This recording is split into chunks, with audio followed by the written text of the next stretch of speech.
You're listening to the Good Food CFO podcast, where we challenge the status quo of the food industry, celebrate good food founders who are building businesses on their own terms, introduce industry disruptors, and are redefining equitability. If you're ready to build your financial confidence and join the good food revolution to change the way the food industry does business, you are in the right place. I'm the Good Food CFO and your host, Sarah Delavan.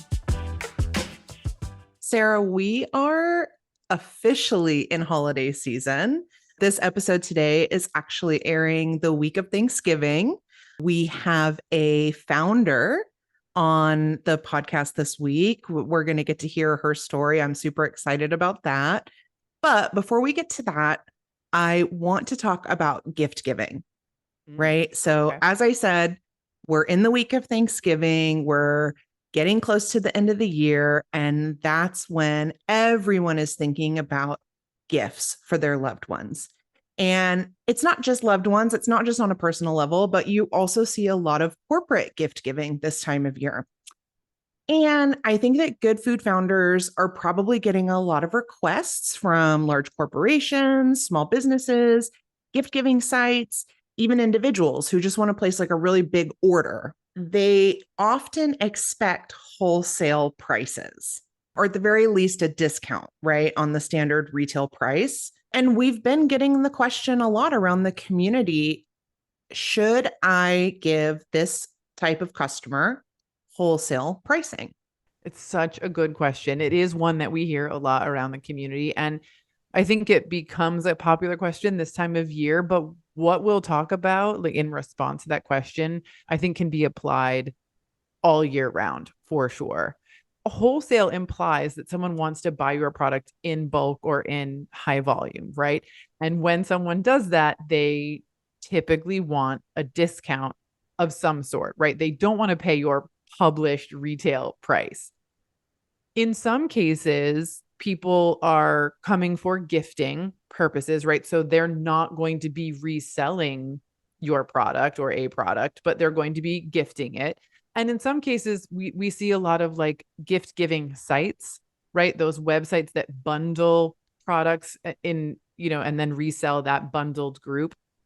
We get a lot of inquiries from those types of businesses around the holiday season as well, where they are going to be reselling your product in some way. And I think that that's an important distinction to make, that wholesale customers or bulk buying looks different. Like there are a lot of different ways, that it can look.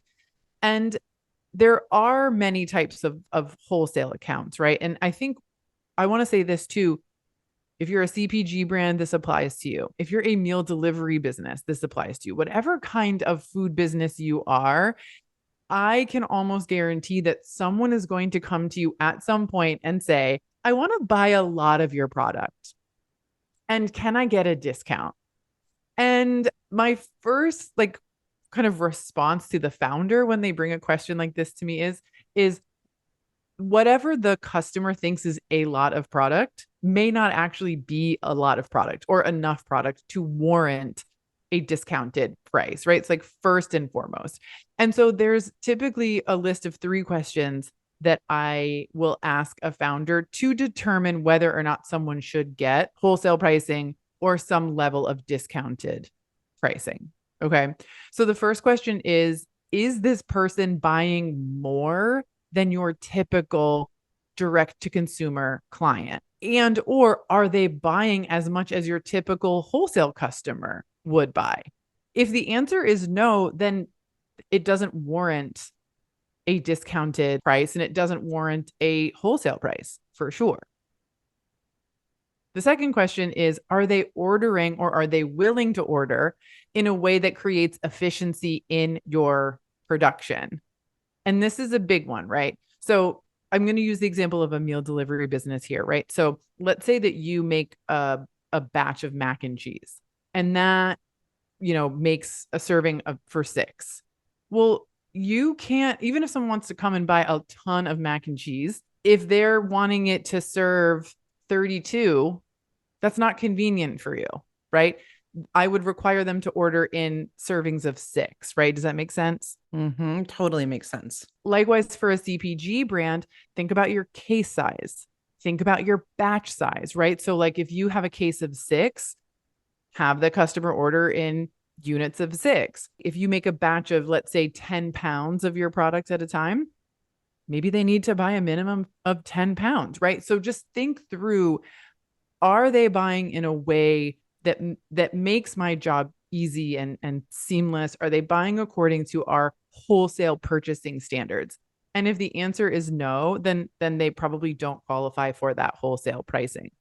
Another way to think about this, and this is where that gift giving company kind of comes into play, and corporate gifting kind of in general. A lot of times people will say, okay, well, I'll buy a full batch. I'll buy that full 10 pounds of your product, but we want it to be packaged in a special little bag with our logo sticker on it. And we want like so many units, of your product, like in each little bag. Okay, that's a custom order.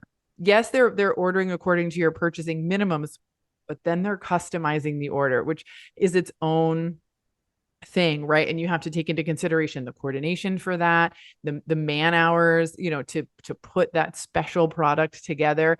So asking yourself these questions, I think, is really important and will pinpoint you in the direction of whether or not this truly is a customer who deserves wholesale pricing. And here's the other thing I'll say too. You may have someone who is coming to you and they're going to order 3 cases, or they're going to order a batch worth like in bulk, right? But they're going to do it one time. They're not going to be doing it weekly or monthly like a typical wholesale account.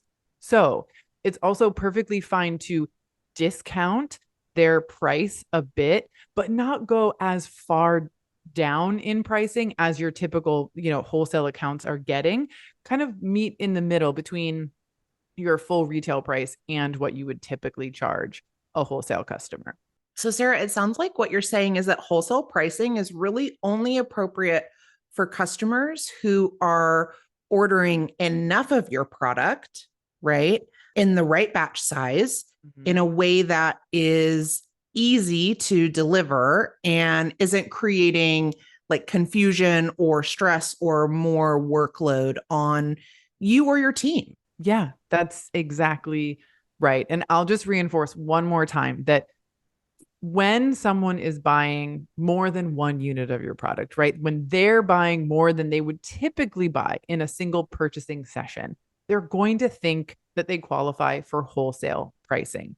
But as the founder, it's your job to ask yourself these questions and determine the pricing that is right for you based on the work that the order is creating for your team. Yeah, Sarah, I think these are some really great guidelines for thinking through how you want to approach pricing with any customer, Yeah. right? Yeah. As you said, at the end of the day, it really is up to you as the founder to make those decisions. And that's really what building a business on your own terms is all about. Something we talk about all the time, and actually that we're going to continue talking about today in our main episode. You got to sit down with Francesca Pittaluga, who's the founder of Ciao Pappy, and have a really great conversation. Yeah, Francesca is actually an LA based founder. She's in the same city that I am. And I love this conversations for a lot of reasons, namely that she is an early stage founder. So the business is just about 2 years old, and understanding, what the thought process was in starting the business and how she's approaching all the very different aspects of launching and now growth is super interesting. And it's so fresh in her mind because it's still happening, right? So it's just a great time, I think, to talk to a founder about how are they actively building a business on their own terms. I think too, there's a lot that founders who are listening can relate to in this episode. Francesca, started this business during the pandemic, essentially. She got laid off from her job in the fashion world and started this company, as so many good food founders do, based on family recipes with her father as an inspiration, not just for the products that they make, but also for the name of the brand. His face is the logo. It's a super adorable label. And the other thing that I'm really happy that she shared, and I'm excited for our listeners to hear about, is how they make decisions on how much they give to the charities and organizations that are important to them, again, which was inspired by her dad. So I'm excited for that story to be shared. There's a lot of components to building a brand and growing it, and Francesca is really open with sharing. So if you're ready, Chelsea, let's get to it. Yeah. Last week, the Good Food CFO shared her thoughts on the Shoppy Shop article from Grub Street. Now we want to hear your thoughts. Join us for a live fireside chat inside the Good Food CFO community on Tuesday, November 28th. Fireside chats are a space to share your thoughts, stories, and experiences to create more transparency in the food industry. This event is available to all community members. If you're not a community member yet, you can join by visiting thegoodfoodcfo.com/join. And now back to the show. Francesca, welcome to the podcast. Thank you. Thank you for having me, Sarah. I'm so excited to chat with you. I put out a call to my network of buyers and industry experts and asked, like, what founders should we talk to? Who should we have on the podcast? And Ciao Pappy was on the top of the list. And so we reached out to you right away. And I'm just so excited to dig into your story and to share your experiences with our listeners. Well, thank you. That makes us feel so good and so happy. And really happy to be here and have this conversation with you today. So I think we should start sort of at the beginning. And I'm curious if you grew up in or have any background in the food industry or cooking. Sort of how did you get your start? So I have background in food just at home, so nothing professionally. I had a 14-year career in the luxury fashion industry. I worked in a marketing and PR position, sort of between LA, New York, and my last role and tenure was almost 10 years with an Italian luxury fashion brand that was based in Italy. So I was able to go multiple times a year. It was like a Nice. dream job and was lovely because it kind of helped keep, my culture and my language sharp and, was really a beautiful blend of all of the things I love most. And of course, spent lots of time eating in Italy as well. Food has just been sort of a personal passion of mine, as I'm sure you can tell from the front of our label of the jar. There is my father on there who was such an inspiration in the kitchen to us and a huge part of, why I have fallen in love with food and the value that I have around food. So have found myself here in a very unplanned way. So what sparked the idea for the sauce or the brand? I don't know sort of which came first. And then what did the transition look like from the fashion industry into being a CPG founder? I was sort of hitting a ceiling in my role and in the fashion industry and becoming a little disenchanted, I think, with fashion and sort of trying to figure out what was next. And during COVID, like most, I was laid off and it was an opportunity to kind of, reassess my direction and where I wanted to go. And we were looking for fun ideas for holiday gifts. And at the time, I was putting together some of my dad's 250 recipes he's sort of stashed away over the last 2 decades. And we pulled out our pasta pomodoro recipe that we grew up on and sent it out to, our friends and family for the holidays. And it was a huge hit. So, we started looking into, what this could be. And my husband came up with the fun name of Ciao Pappy, which was perfect because that's what we said when, we saw my dad. We still see my dad. We say Ciao Pappy and he walks in the door. And so it was a perfect name and it was available. And so we kind of just scooped up all the URLs and Facebook handles and Instagram handles and started to explore what it would take to make the food product. And I was in a place where I was very eager to learn something new. And I think I went into it with no intention of becoming a CPG founder. It was sort of for fun and what could this be? And let's see kind of what happens. And, we've had such an amazing and positive response since we launched the sauce. I think the most important thing is that it felt authentic and it was really, really good quality. And especially since I had worked and came from the luxury space, quality was always sort of a very, very important piece of, what made a business and what made products successful was making sure that it really tasted and felt amazing. So Yeah. fast forward to February 2022, we launched our sauce and it was kind of hit the ground running with we opened like 50 stores in the first 6 months and it just sort of surprised. It was a pleasant surprise, but it was a great validation of like, hey, I think you're in the right place at the right Mm. time and you're doing something that's kind of meant for you to explore. So just have now since fallen into it in a very different way. I think the first year was a time to really learn and create a proof of concept and understand the industry a little bit more and all the things that I had never learned in my career with supply chain and production and logistics and all of the manufacturing side. Yeah. And now we're in year two and sort of figuring out where our future is going. Yeah. When you talk about the manufacturing of the product, can you share a little bit about how you got started? Did you make the first few jars on your own? Did you work with a co-packer from, the early days? What does it look like today?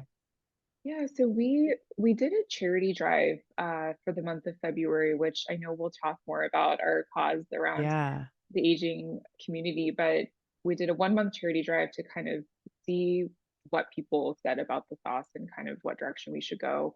We ended up selling 500 jars. It was a huge, way more. I mean, I spent more time in the kitchen making and cooking these sauces than I ever thought I would. And we had explored what our options were with specifically working in a commercial kitchen versus a co-packer. And just based on the product itself from an efficiency point of view, we had identified the co-packer to be the best path. It was, important that we found a co-packer that still had the same values and shared the same values and was still a relatively small batch co-packer so that we could still keep the quality of the product and the place that we wanted it to be. Finding the co-packer is the hardest part. I think, making sure that you have someone who's aligned and really can bring your product to life. Before that, you have to go through working with a food scientist to take your home recipe into a recipe that can be used in with the Conan. So, that was a new experience in finding that person, but it's just really a result of like researching, watching different, videos and asking if people have friends of friends who can kind of help explain our way, how to get us started. So it was a lot of that in the beginning. Yeah. And then those are such great lessons for people who think it's like, well, you just call a co-packer and they'll say yes. And it's like, no, you have to, it's really a partnership too from day one.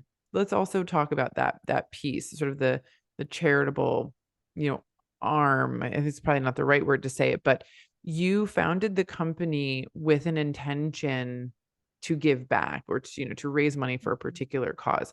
Can you share what that is with us? And then I wanna kind of dig into, like, how you figured out how much of the proceeds and sort of the nuts and bolts of the process. Well, I think when we kind of decided what would be the cause, it was very natural. One thing that we did notice was there aren't a lot of charities that really support and give visibility to the aging community, Mm, particularly here in the United States. Our culture, treats that demographic in a much different way than what I experienced growing up. We had 8, 10 people sitting at the dinner table, lunch table every single day with, all of our cousins and grandparents. And it was just sort of more of a connected and, we all took care of each other. And then you'd come back home to the States and it just felt so different. yeah. And when we kind of deep dove into what organizations were out there, there are very few. I mean, hardly any. Yeah. We did identify an organization called OATS that they're affiliated with AARP, Older Adults Technology Services, that help teach older aging adults to kind of learn technology, stay in touch, learn skills and programs that help keep them employable. that piece was really important to us just based on a personal story. I watched my father, get laid off at 60, 61 years Mm. old, and he had built and sold a company and, was not, and that's not how he expected to go into retirement, and sort of, you know, tried for a few years to find work, and, continually lost out on job opportunities to younger people and faster people. Not that he wasn't qualified, because he had a huge resume and tons of experience. I just think that optically it wasn't, really the direction a lot of companies wanted to take. And so he ended up moving back to Italy, where, he could kind of enter into early retirement, maybe explore a couple, you know, final projects, and just be there with his family. And, there's of course tremendous amount of, support with healthcare and things like that, and Yeah. be a little bit more, closer to his roots. So it was just hard to watch, I think. And you see that, I think, more and more with people struggling to maintain work and find work, over the age of 55. So, we would love, as we grow, to be able to claim and really own that we employ 25% of our team and staff over the age of 55, to really make sure that they're a part of something, and also a part of something new. I think it Mm. brings a revitalization to their life and kind of reinvigorates their inspiration to be a part of something that's starting up, and also to learn some new things. Um, so we're excited about that. I think, we contribute a different amount every year to oats directly, kind of just depending on how our business is and what we can raise. Also, we, Yeah. we give a percentage of proceeds on sales, on certain days of the year. And so it kind of, varies. Again, I think more than anything, what we really want to invest in for next year is the awareness piece and the visibility piece, and finding partners who can work with us to tell stories. So really allowing more voice into that space, Yeah. and profiling people who are like really up to things in the world, that are, of an age that you wouldn't expect, that, have really been able to break those boundaries and sort of those judgments of, what those age people can and can't do. Yeah. Yeah. So, and I just kind of want to dig into this a little more, because there are so many mission driven businesses who sort of start and say, we're going to give a specific percentage to, this charity. And I think it's hard in the beginning to say, this is the amount and this is the percentage, because CPG is difficult. CPG is expensive. And depending on how you grow and how quickly you grow, giving away even 1% of your revenue can amount to a lot, right? Can really affect your cash flow. Yep. If you say you're giving away 1% of profit, there might not be profits for, a little while. So I think it's interesting the approach that you took, where it seems like you're not making a statement of like, this is a percentage, but you're offering transparency on specific days when sales will, when the proceeds from those sales will go to oats, which I think is a really kind of cool way to do it, which provides both flexibility to your business and sort of the financial piece, but also remains committed to giving to the community that you're trying to support. Definitely. And I think, no matter what, we give something, Yeah. whether we're having a great year or not great year, we will always give something, and we'll find creative ways to make it happen. And again, I think that next year, as we head into kind of looking at other partnerships outside of Oats, or ones that can also collaborate with us in return in a way that we can Yeah. kind of piggyback on each other, I do feel like we can make a much bigger impact and find other, even local organizations, that we can have a more high touch relationship with and make a bigger impact with here locally in Los Angeles. There's a lot of ideas I have brewing for next year. There's only so much time in the world, but I do feel really excited about some of the things that we do have coming up for next year, both from an awareness and visibility point of view, but also a financial contribution point of view. Yeah. That's awesome. So you mentioned a few minutes ago that you launched in 2022 and you said 50 stores. You were in 50 stores at that point. Yeah, within the first 6 months, I mean, we kind of, it was almost, it was like 9 out of 10 yeses every time we reached. I'm like, this can't be this easy. Like, it was so nice to get such a Yeah. great response. Now we've opened, probably about like 140 locations now nationwide. Yeah. We still have the largest footprint in California and Los Angeles, Southern California specifically. And now we're kind of in a place where, it is taking a lot more work to grow and expand. And, we're having much larger conversations, but, it was such a great feeling to know, okay, you're doing the right thing. This is needed. People love the product. The story resonated. I think the space was extremely neglected and dated for a really long Mm. time. And nobody had kind of come in and at least brought some new flavor, for the lack of better words, Yeah. no pun intended, but or just simplicity. There's a lot of noise and kind of chaos and a lot of the branding, the marketing, and the industry, at least the category, kind of it is currently in a point where you have Carbone and Rouse that are sort of your behemoths of, I guess what you would consider premium marinara sauce. Right.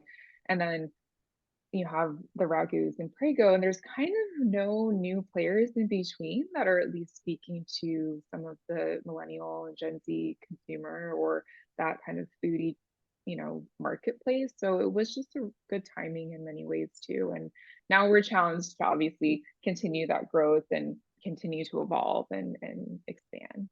Yeah. One of the things we talk about a lot here on the podcast is building a business on your own terms. And I feel like within the CPG space, and especially when you have launched into retail and possibly working with a distributor, there's a lot of pull. Open another DC, expand into this area. Did you ever feel like, okay, maybe we're growing this thing a little bit too fast? Or how did you maintain really doing it on your terms and sort of blocking out some of the noise that may have been surrounding the pace at which you should grow? I think that it's really intimidating, the CPG space, because, you know, as you know, there's so much capital that is put into to brand new companies, and you're kind of like, how the heck is this brand so many places and they just launched 6 months ago Yeah. or whatever? And so it feels very, daunting in a way because, we're self-funded. We have not raised any money. We don't have family. Yeah. It's been every dollar we've put into it, we've earned. And so it's a little bit different experience for us. We're bootlegging it in every sense of the word, but we're excited about, the next phase of where we're going to be going next year.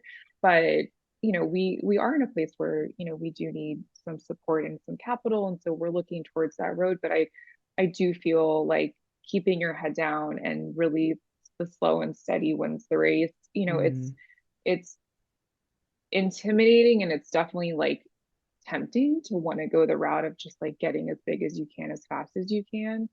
But I think for longevity and to be able to really maintain for the long term, Yeah. it really is bit by bit. And that is one thing I also learned in the luxury space is just it takes time. It takes time. And also, for specifically quality products and, premium products, it does just take a little bit longer. And I think that the slow and steady is actually okay, Yeah. and there is so much noise and so much chaos, and that might not be the right way. We'll see. But I think, for us, it's what we can manage. And so I think what's most important to us now is building relationships with our community and also with our retail partners, even, the owner operated stores that Mm. really are the ones who get behind us and are our cheerleaders and help promote us and hand sell the sauce. We're in store every single weekend sampling at a different location, Mm. meeting people and establishing that customer base. We couldn't do that if we're huge. Yeah. We also are very aware of our competition in the East Coast, for example. Anyone with 25% Italian blood is, potentially making a marinara sauce. So we feel that there's a great opportunity on the West Coast to bring an Italian, we call it California story to this part of the country where we can kind of own a little bit more easily the kind of customer base out here, and bring, some brand awareness to this area and then kind of move over to the East Coast bit by bit. We did have an experience where, a retailer brought us on very quickly in a number of locations and asked us to open up a bunch of warehouses. And then, ended the partnership 6 months later. And Yeah. so it was fortunately not a huge expensive learning experience, but it definitely taught us to be far more cautious of how quickly we're growing, because anybody who's new and just launched a brand, you get a phone call from a great retailer that wants to put you in 25 stores. You're like, yes, that's amazing. Great. Whatever I need to do. And you just quickly learn kind of, I think, how some of these stores do operate, which I understand. I mean, that's their business model. And, it's our job to make sure that we sell off the shelf. So it was just a good time to kind of take a step back and say, okay, like let's bring it back home and kind of, have a little more control, and then continue to make sure we're set up for success. Yeah. And for anyone who is listening who maybe doesn't know, when you say like that's their business model, I'm going to venture to guess that if I'm like sort of reading between the lines, there are retailers who will bring in a new product. You may have paid a slotting fee or have provided free fills, and you only get a short amount of time on the shelf. And oftentimes, like movement off shelf in situations like that is no fault of your own. Like I've worked with brands who, they have customers clamoring like, hey, we want to buy your product on this, opposite coast. For the one I'm thinking of is an East Coast client whose product was coming to the West Coast. And like I wanted to buy it and others wanted to buy it, and it wasn't on shelf in the store. And so 6 months into the relationship, when that retailer's looking at the data and they're saying there's not enough movement, not enough velocity, we're ending the relationship. It was just so frustrating because we couldn't get the product, and not me, I wasn't a part of it, but they couldn't get the product from the distributor onto the retail shelf to really have a successful launch. And I think that goes back to, if it's so many stores at once, it can be hard to like make it successful. Your hands are tied in a lot of ways. You don't get often as long as you want or as much say as you want in your success.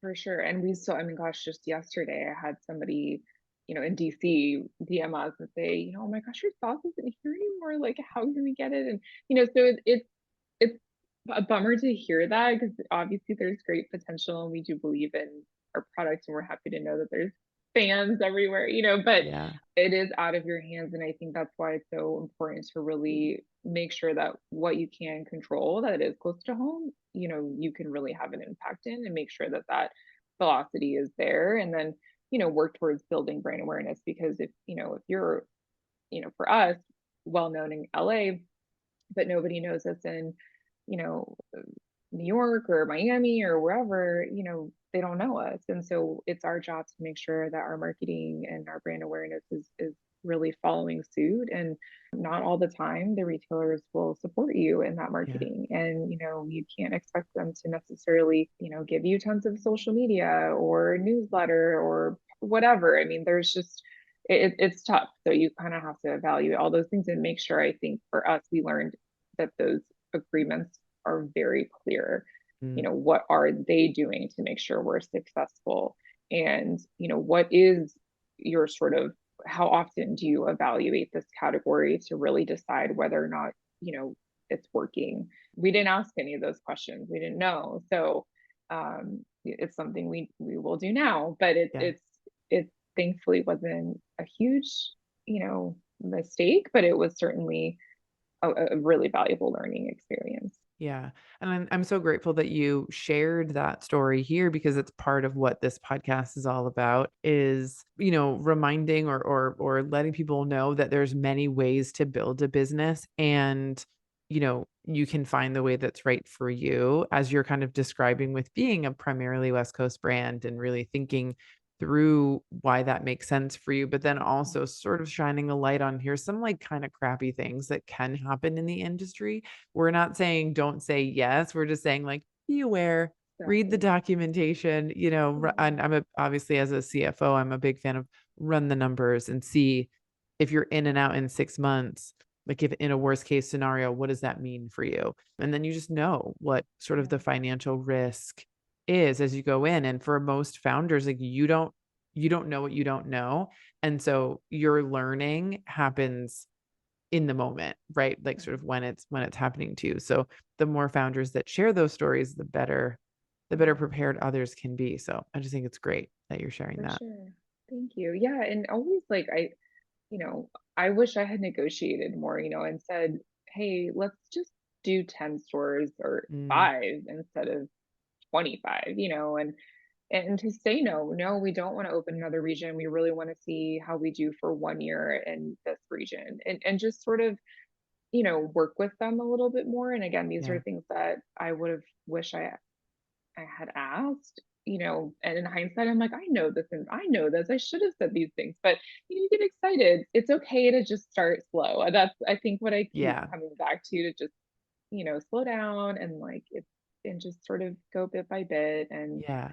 I want to talk a little bit about, so you mentioned that like where your product is on shelf is part of the marketing, right? Part of the PR. And I think too, so is your price point, right? It's like it sends a message in many cases of like what kind of product is this, a premium product or not. And you mentioned earlier there's like the Pregos and the Ragus, and then the what were the two brands? I always call it Rayo's. I'm probably pronouncing it wrong. Rails. Yeah, And then Rails, Carbone. Yep. yeah. So where does your brand fit in on the shelf, and kind of what in terms of price point, and then how much thought went into that? I'm sure is like, did you consider, its position, and then did you also consider margin, and can you kind of talk a little bit about that?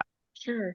Our average price point's about $14. I think the lowest price we have on the shelf is $12.99, Okay. and then we go up to like 17 or 18. So there is a little bit of a range. We are small batch, so because we don't have large scale, our margins are much tighter.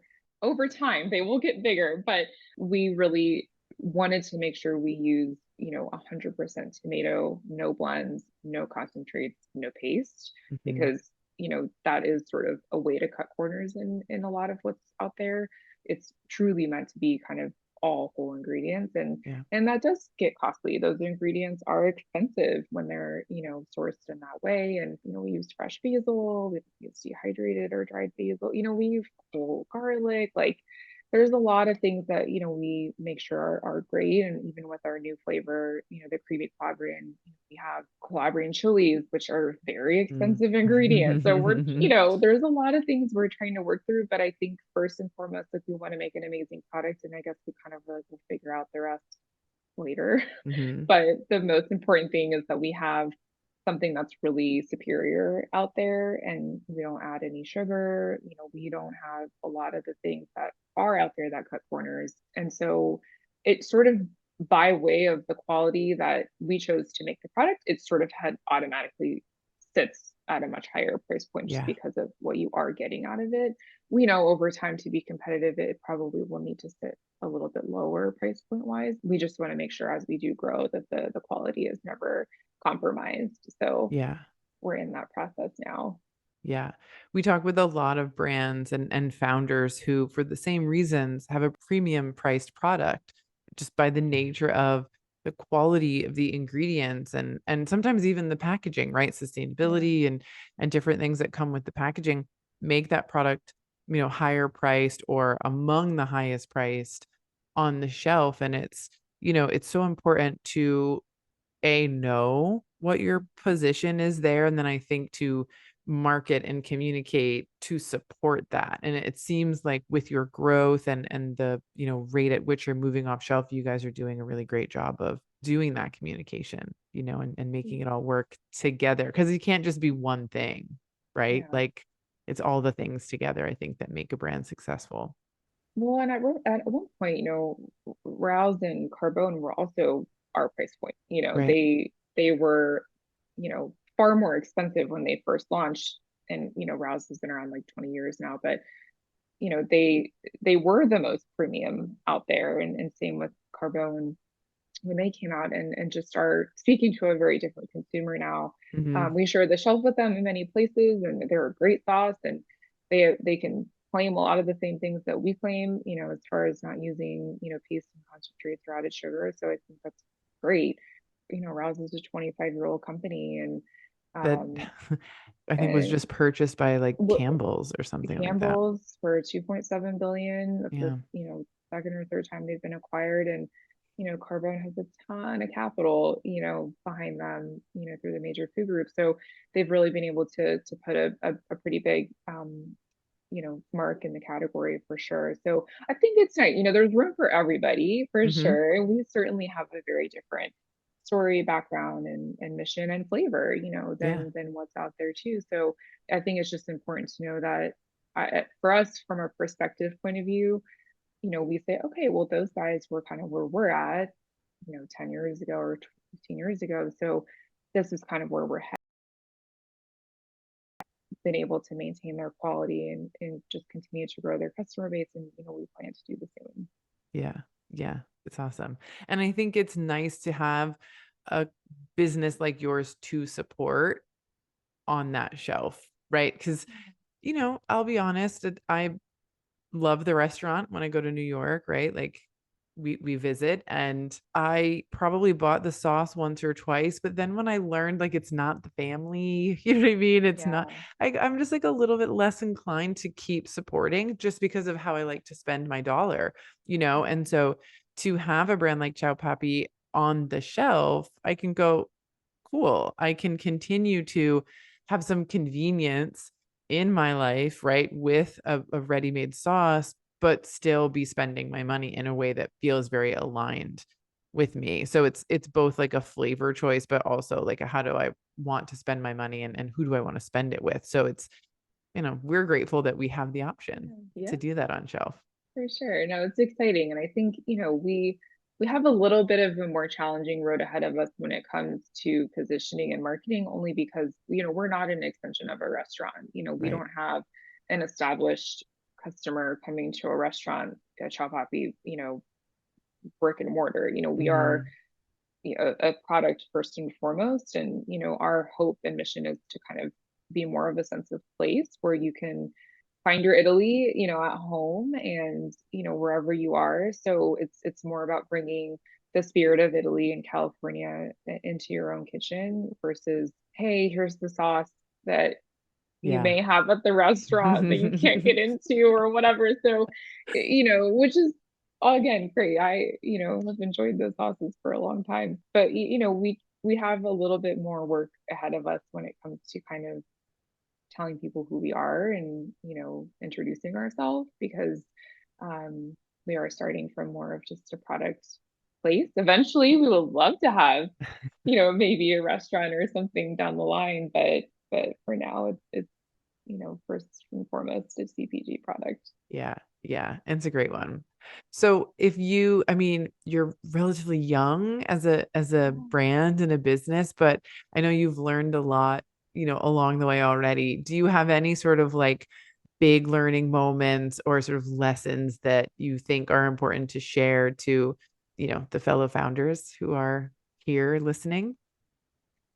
I think the I didn't think this would be hard for me to do because it's never been important to me in my career and my personal life. And that is that comparison piece Mm, and just really not letting yourself feel defeated because someone else appears to be doing or being more successful than you are at your stage in your company.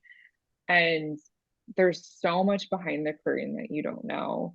And the more that you talk to other founders, you realize we're all in the same place. It's just a matter how long they've been in it. And there are so many factors as to why the optics of, other brands are where they are. And so there's no right way. There's really just hard work and commitment. I mean, if you want to do it, you can and just keep with it. I think most companies close within 3 to 5 years or in the CPG world, because yeah, it is expensive and I think people get burnt out and you kind of just want to, for lack of better words, give up or just end it because it is really challenging. But I think that's why the importance of going slow is so critical because you're not going to feel like you've had all this money, you've spent all this money so soon, so fast, and it didn't work. Right. But really celebrate the milestones that you have along the way that are working, that, you know, you are getting great feedback. The product is successful. It is selling, like, you know, and know that there's so much growth to be had. You know, we're just 150 or 130 little stores, but you know, there are what, 30,000 grocery stores in the country, and that's just in the US. Yeah. So there's a lot of room for us to grow. And so we feel we're successful for where we are at in our company now and today, but we know that there's sky's the limit. So I think just having perspective and keeping your head down and really trying to block out as much noise as possible, because it it is crazy. I mean, I remember walking or being a part of just attending some events around Expo West, and I just Mm. felt like so small, you know, but there's so much again behind what is happening that you can't, you just have to kind of really just stay focused on what you're doing, and you know, believe in it, and as hard as it is, just keep going. Yeah, I love that advice. If someone wants to learn more about Ciao Pappy or, you know, you and your story, like where can they find you online? So at ciaopappy.com, CIAOPAPPY, and also Ciao Pappy is our handle for all of our social media accounts. And we are doing a little discount code for listeners for 15% off. This will be forever, so it'll always be active. Amazing. And it's Ciao, CIAO, CFO 15. So I'm sure Sarah will put it in the show notes, but Yes, uh, for sure. definitely, you know, try some sauce. It's you know, I would say probably like 75% of our online orders are gifts, people sending gifts to others, because it's a great, you know, a set of two is $28. So, you know, it's a great under $50 Yeah. gift to, or, you know, housewarming present, or, you know, the holidays. We've had people who, you know, literally send a set of our sauce to like 15 of their cousins all over the country, and just kind of check the box for the holidays. It's a fun thing to do for that. And we put, you know, everything comes with a handwritten note, so you can customize the box yourself. It's a red box, so it's also very festive, but also good year round. Hope everyone can try them. And we also have where we're located on our website. So, you know, if you want to go in person and purchase sauce, and certainly follow us on Instagram. We're always out sampling and meeting people and doing events. So we'd love to meet you. Amazing. Well, Francesca, this has been such a delight. Thank you so much for that discount code. I know I'm going to be heading to the website to get some sauces for myself for sure. But I Yeah. also love seeing them at shops around LA. Like I'm so familiar with seeing the logo and the label are just, I don't know, I love them. From the moment I first saw it, it's like so attention catching, especially amongst the other labels on the shelf. So thank you again, yeah, for sharing your story and your experience, and hope to catch up with you again soon. Thanks for your time. Thanks so much, Sarah. You can hear Sarah's full conversation with Francesca as a Plus member inside the Good Food CFO community. When you upgrade to a Plus membership, you get access to full-length episodes, bonus clips and bonus episodes, live Q&As with podcast guests, and even attend live podcast recordings. To learn more about our Plus membership, visit thegoodfoodcfo.com/join. Thank you for joining us here today. If you enjoyed this episode or found it helpful or inspiring in any way, please share it with your founder friends on social and rate and review the podcast wherever you listen. It's the #1 way to help good food founders find the show. We'll be back with a brand new episode next week.